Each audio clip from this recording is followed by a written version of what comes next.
It definitely had a next-gen feel, literally and figuratively. Yes. How was it? What was the approach to the sound? Did you want to honor the original show? Did you want to update it? How did you guys think about the sound for that? I mean, we definitely wanted to bring back that style of music and that style of mixing.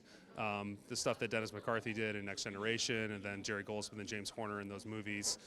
So I was doing a lot of research ahead of time before we started recording, just listening to those soundtracks, getting sort of the general sense of, the balance between the highs and lows and how much reverb is added to things. But at the same time, there's a lot of modern elements in the show as well. Like Steven and Freddie used a lot of modern synthesizers and sample libraries and percussion and things like that. So it's kind of a blend between the orchestra sounds very old school and kind of 90s, but then we have a lot of modern elements as well in a lot of those cues.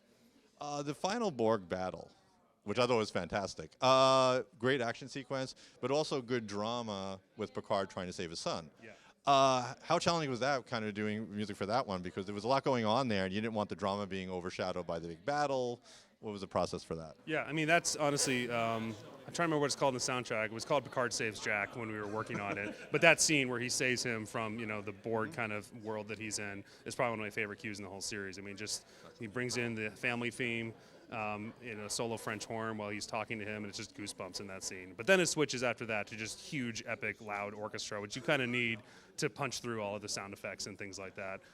But when they do the final dub of the show, it trades places. Dialogue is king usually, but then sometimes there's music moments, sometimes sound effects moments. So they kind of do a dance. That's why I was so excited that I was going to interview, because I remember watching the finale. I was like, this is awesome, the music and the sound. Like, this sequence was brilliant. So, I assume you're a fan of Star Trek? Yes. What was your reaction when you first saw the footage of the crew on the Enterprise, the original set? I mean, the first time I saw that was at the scoring session. We were recording that cue, so I think I'm trying to remember where they first see that, which episode it was. But we're bringing back the original theme, and we had picture running, so it's like a smaller TV in the scoring stage control room, and it's just like, oh wow, we're doing this. Okay, this will be cool.